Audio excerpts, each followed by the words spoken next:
What if some of humanity's ancient technologies weren't primitive at all? What if they were simply lost to time? Across the world, we find massive stone blocks cut with extreme precision, monuments aligned to the stars, and engineering feats that modern machinery still struggles to replicate. According to the standard historical timeline, these civilizations had no steel, no electricity, and no advanced tools. And yet, the evidence remains. We're not here to tell you what's real. We're here to challenge the official story, explore what mainstream archaeology won't admit, and confront the mysteries that refuse to be explained. This isn't about proving history, it's about exposing the mysteries that conventional explanations can't touch. Modern history presents human progress as a clean, upward trajectory. Stone tools give way to bronze, bronze to iron, iron to industry, each era neatly replacing the one before it. This linear model suggests that intelligence, technology, and culture steadily improve over time, as if civilization itself were on an irreversible march toward modernity. But this assumption rests on a fragile foundation, that knowledge, once gained, is never truly lost. Nature tells a different story. Ecosystems collapse and regenerate. Species evolve, dominate, and disappear. Human civilizations follow similar patterns. Empires rise to extraordinary heights, only to fall, sometimes abruptly, leaving behind ruins, fragments, and unanswered questions. History is filled with dark ages where writing vanishes, architecture regresses, and technologies are forgotten for centuries. If progress were truly linear, these gaps should not exist. Alternative historians and researchers point to these discontinuities as evidence of something deeply unsettling, that advanced knowledge may have existed long before our accepted timeline allows. This knowledge may not have been global or permanent, but localized, fragile, and vulnerable to catastrophe. Floods, earthquakes, climate shifts, pandemics, or warfare could have wiped out entire centers of learning. In some cases, knowledge may have been deliberately suppressed, destroyed by conquering cultures, religious authorities, or political powers seeking control over history itself. If even a fraction of this is true, then certain ancient structures take on a radically different meaning. Let's begin with stone, the foundation of ancient monumental architecture and one of its greatest mysteries. In Egypt, the granite sarcophagi housed beneath the Serapeum of Saqqara present a level of precision that continues to puzzle modern engineers. These massive boxes, carved from solid granite weighing up to 80 tons, display interior and exterior surfaces so flat that modern measurements have revealed deviations of only a few microns. Corners are sharply defined, angles are consistent, and opposing faces are nearly perfectly parallel, precision comparable to what we expect from industrial milling or surface grinding today. Granite, however, is an extremely hard igneous rock, ranking around 6 to 7 on the Mohs hardness scale. Copper, the primary metal tool known to be used in ancient Egypt, ranks only about 3. To shape granite with copper alone would require abrasive materials such as quartz sand, immense labor, and extraordinary time. Yet the finish on these surfaces is not rough or irregular. It is smooth, uniform, and repeatable. In Peru, similar questions arise at sites like Sacsayhuaman and Ollantaytambo. Here, enormous polygonal stones, some weighing over 100 tons, are fitted together with such precision that a razor blade or sheet of paper cannot be inserted between them. There is no mortar, no filler, and no evidence of trial and error shaping. Each stone interlocks perfectly with its neighbors, forming earthquake-resistant walls that have endured for centuries while later constructions have collapsed. The complexity goes beyond tight joints. Many of these stones feature multiple angles, curved surfaces, and compound joints, suggesting the stones were shaped to match one another with extreme accuracy before placement. This implies either advanced planning, advanced measurement techniques, or both. Further adding to the mystery are drill holes found in Egypt, India, and South America. Some bore holes display clear spiral or helical tool marks along their interior walls. These markings suggest a rotary drilling process with consistent pressure and speed. In certain cases, the rate of material removal implied by the spacing of these spirals exceeds what experimental archaeology has been able to reproduce using copper drills and sand abrasives. Conventional archaeology attributes these achievements to copper tools, stone pounders, abrasive sands, water, and vast amounts of skilled labor. Over long periods of time, with enough manpower and patience, it is argued that such precision is achievable, especially by highly specialized craftsmen working under state-sponsored projects. Critics of this explanation point out several unresolved issues. Granite is significantly harder than copper, raising questions about tool wear and efficiency. The consistency and uniformity of many cuts suggest controlled mechanical processes rather than slow manual abrasion. Some surfaces appear not only smooth, but machine flat, more precise than what is typically produced even today without power tools. If these structures were entirely hand-carved, why do we see such repeatable perfection across massive stone blocks? Why do certain techniques appear suddenly in the archaeological record, fully developed with no clear evolutionary stages? Were these ancient builders simply masters of lost techniques? Or does the stone itself preserve evidence of a technological capability we have yet to fully understand? One of the greatest unsolved questions of the ancient world is not how stones were carved, but how they were moved. Across the globe, ancient builders transported and positioned stones of staggering weight with a level of precision that challenges even modern engineering. At Baalbek, Lebanon, the Temple of Jupiter rests on foundation blocks known as the trilithon, each weighing between 800 and 1,000 plus tons. Nearby lies the infamous Stone of the Pregnant Woman, estimated at over 1,200 tons, partially quarried yet never moved. These stones were not only transported but placed dozens of feet above ground level, aligned with remarkable accuracy. In Stonehenge, massive bluestones were carried more than 150 miles from the Preseli Hills of Wales to Salisbury Plain. This journey involved rivers, hills, and uneven terrain, accomplished thousands of years before metal tools, wheeled vehicles, or written engineering plans. On Easter Island, the Moai statues, some weighing over 80 tons, were moved across rugged volcanic landscapes. Oral traditions describe the statues walking upright, a claim long dismissed but partially validated by modern experiments showing a rocking motion could move them forward.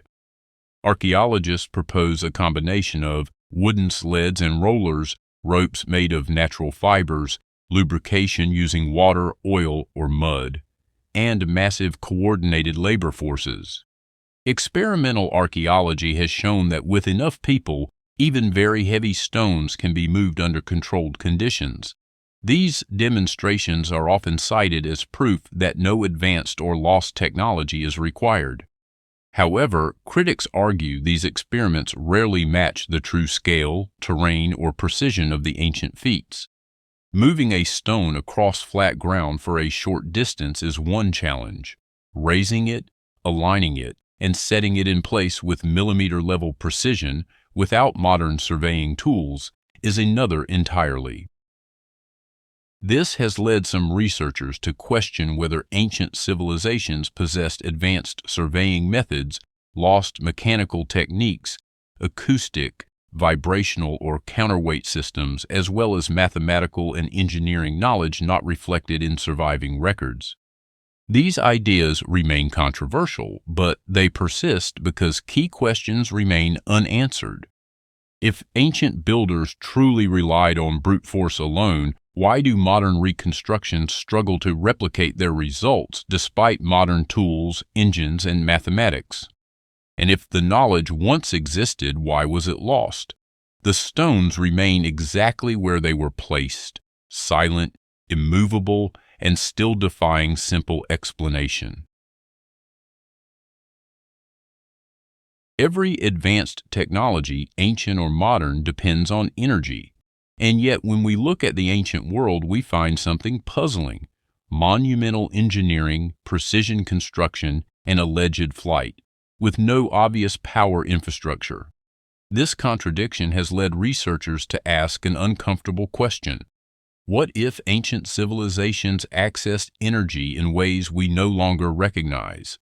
Discovered in the 1930s near modern-day Baghdad, the so-called Baghdad battery consists of a clay jar containing a copper cylinder and an iron rod. When filled with an acidic solution such as vinegar or wine, it can produce a small electrical charge.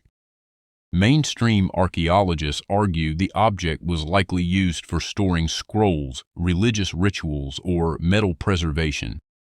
However, laboratory recreations show it can generate 0.5 to 1 volt of electricity, enough for basic electrochemical reactions. Ancient astronaut theorists suggest this may represent early experimentation with electricity, possibly used for electroplating metals, medicinal applications, or demonstrations of power considered divine. Even if primitive, it challenges the assumption that electricity is exclusively modern. Deep beneath the Temple of Hathor in Dendera, Egypt, reliefs depict what appear to be large, bulb-shaped objects containing a serpent-like figure and seemingly connected by cables to a box-like source. Egyptologists interpret these images as symbolic representations of the god Harsamtus, creation myths involving the lotus flower, or spiritual illumination. But alternative researchers note striking similarities to vacuum tubes, plasma lamps, and electrical discharge devices. The temple walls also show no evidence of soot despite being carved deep underground, raising questions about how illumination was achieved. Ancient astronaut proponents argue the reliefs may depict technological devices filtered through religious symbolism, possibly based on misunderstood advanced tools. Ancient Indian texts such as the Vaimanika Shastra describe flying machines called vimanas capable of vertical takeoff, long-distance travel, sudden acceleration, and aerial combat. These texts reference mercury-based engines, rotational power systems, and intense vibrational heat. Mainstream scholars classify these accounts as mythology, poetic exaggeration, and later reinterpretations. However, ancient astronaut theorists argue the descriptions are technical rather than symbolic, suggesting a misunderstood propulsion system, possibly nuclear, electromagnetic, or anti-gravitational in nature. Some descriptions even mention pilot training, fuel preparation, and mechanical failures, details uncommon in purely mythological storytelling. Modern technology assumes energy must look like wires, generators, and combustion. But advanced civilizations, especially non-human ones, might rely on principles such as resonance, harmonic vibration, acoustics, and electromagnetic fields. Several ancient sites exhibit unusual properties such as stone chambers with acoustic amplification, electromagnetic anomalies, and seismic resonance effects. At places like the Great Pyramid, Shavin Dewantar, and Göbekli Tepe, sound behaves in ways that can induce altered states, suggesting intentional design. Ancient astronaut theorists propose these structures may have functioned as energy amplifiers, communication nodes, power stabilization sites, or interfaces between human and non-human technology. If ancient cultures had no electricity, why do we find objects that generate current, images resembling power devices, and texts describing advanced flight? The ancient world may not have been powerless. It may have just been powered differently. In ancient Sumerian texts, the Anunnaki are not vague spirits or symbolic gods. They are described as beings who descended from the heavens, possessed immense knowledge, and fundamentally altered early human civilization. Ancient astronaut theorists believe the Anunnaki may be the missing link behind humanity's sudden and advanced understanding of astronomy, mathematics, and planetary science. The Sumerians, among the earliest known civilizations, displayed a startling awareness of the cosmos.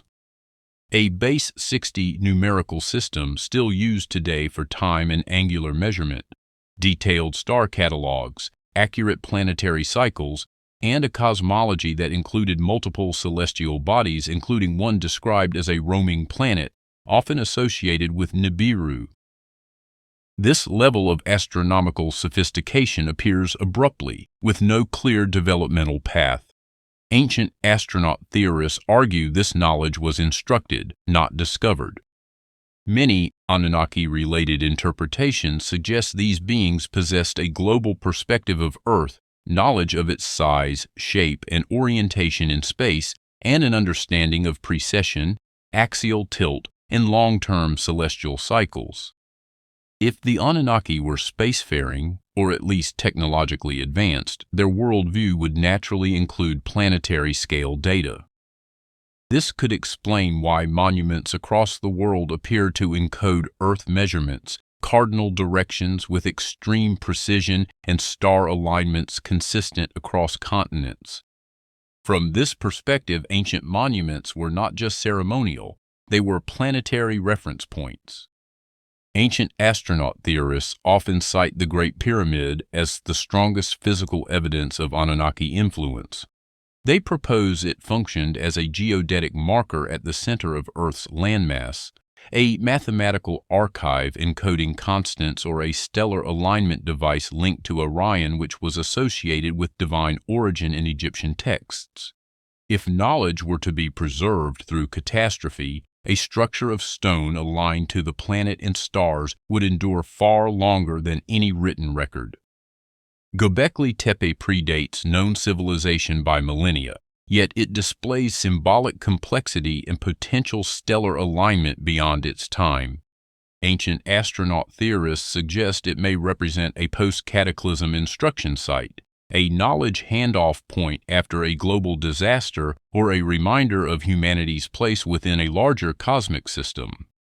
The deliberate burial of the site raises a most important question: was it preserved intentionally for a future rediscovery?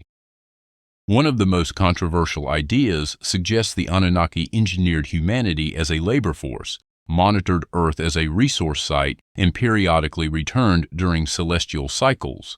In this framework, monuments were not merely symbolic, but operational, aligned to planetary and stellar events relevant to Anunnaki activity. If the Anunnaki were real, why did they leave? Why encode knowledge in stone? And why does humanity's oldest architecture seem to speak more clearly about the cosmos than about daily life? If the Anunnaki were ancient astronauts, then Earth's earliest monuments may not be humanity's first achievements, but the last traces of a forgotten visitation. So, what's the truth? Were ancient humans far more advanced than we've been taught? Did a global civilization collapse before recorded history? Or were humans influenced by outsiders, later remembered as gods? The evidence doesn't give us answers, it gives us questions. And sometimes the most dangerous thing in history is asking the right one. If you had to choose, which explanation makes more sense to you, mainstream archaeology or lost advanced technology? Let us know in the comments. And if you want more deep dives into ancient mysteries, lost technologies, and the Anunnaki, subscribe to the archive. Thank you for watching this video till the end. If you enjoyed this content, please take a moment to like, subscribe, and share. It truly makes a difference. As a channel that is over a decade old, the archive has seemingly been shadowed by the algorithm, So we rely on your direct support more than ever. To those of you already supporting through Patreon or as channel members, thank you. You're helping keep this research alive and independent. If you'd like to join us and help preserve forbidden knowledge and ancient truths, check the links in the description. Until next time, stay curious and stay awake.